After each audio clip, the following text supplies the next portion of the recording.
In the 3.3 Archon interlude quest, we had a lot of information dropped on us. One of the more compelling mysteries is no doubt in the very final scene of this quest.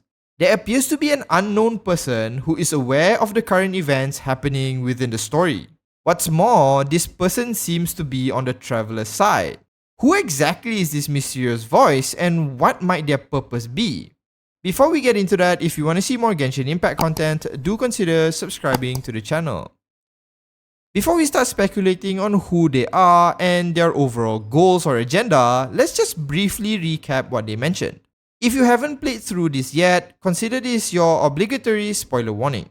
Firstly, the voice started off addressing the traveler's confusion at why the world's memory has changed, but the vase Paimon broke was still there. She then mentioned that Tevat's fate isn't something easily changed, and only a god may have a chance at achieving this, albeit at a very slim chance.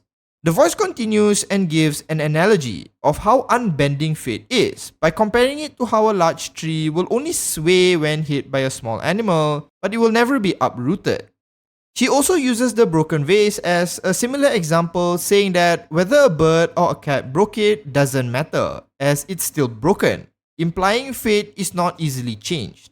This particular revelation is rather important, but I'll come back to this a bit later. She goes on to tell the traveler that they should believe in their own eyes, as the true history might not change, but human hearts can easily be swayed.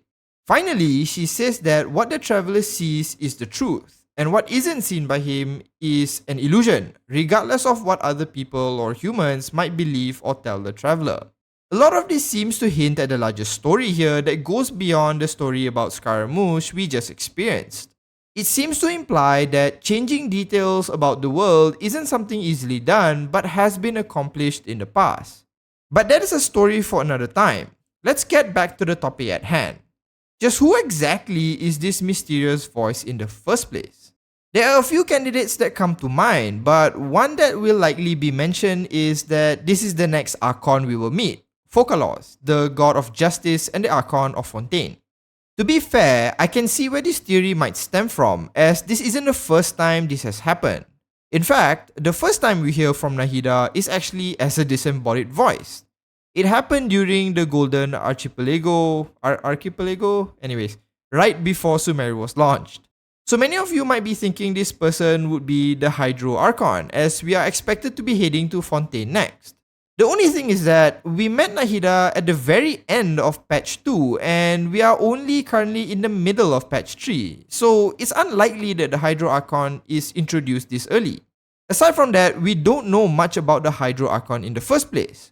All we know is that she is the god of justice, but no details on what exactly that entails. The conversation that this unknown voice discussed was largely centered around Tevat's fate, time, and the truth.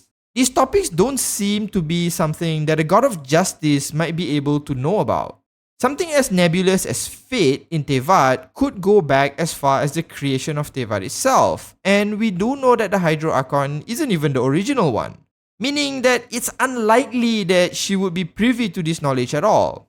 Now, that being said, I'm not ruling out the Hydro Archon completely, as it's still possible that some interpretation of justice might fit in here.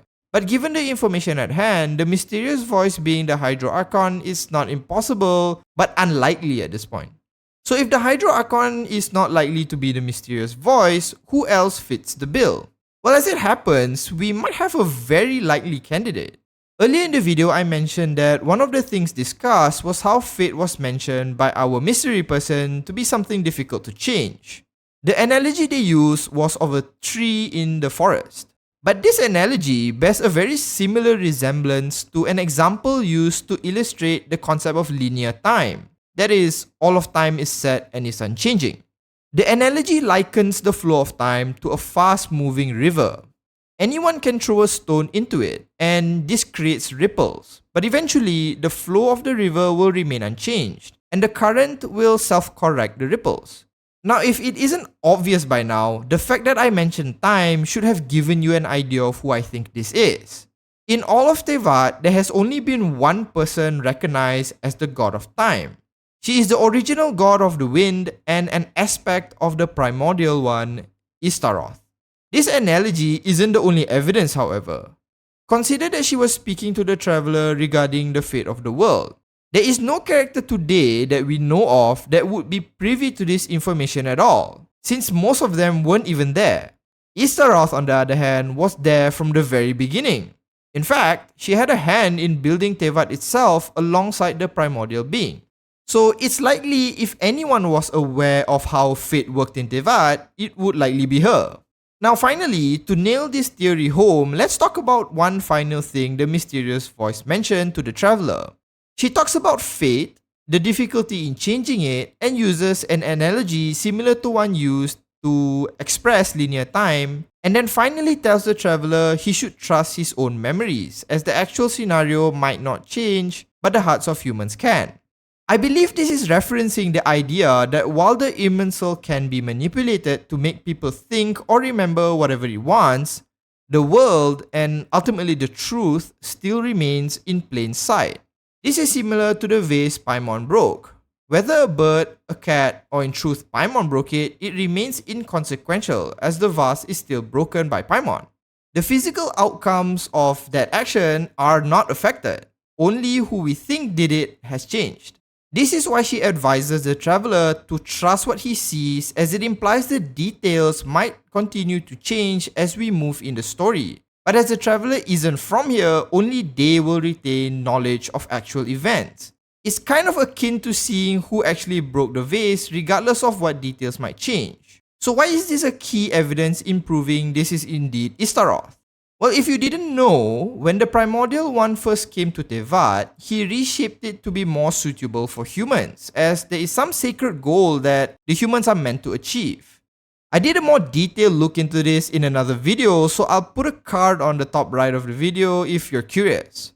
But after some time, a second external being, known simply as the Second Who Came, arrived in Tevat and seemingly contested the Primordial being for control over Tevat.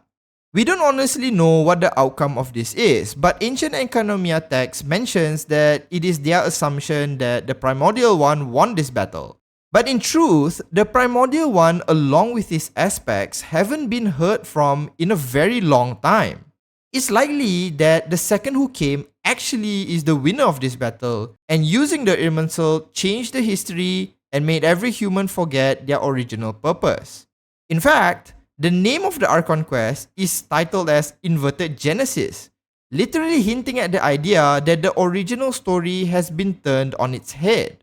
If this really is indeed the case, Istaroth and the aspect of the Primordial One may finally have a champion who can right these wrongs, and why she is seemingly supporting the traveler. Perhaps since the very beginning, Tevat has been in a stalemate between the Primordial One and the Second Who Came, and with the fourth descender, things may finally change. As compelling as all this sounds, or maybe that's just my own excitement here, I have to remind you that this is still pretty much a theory. We still don't know much about the history of Tevat, and anything might be possible moving forward.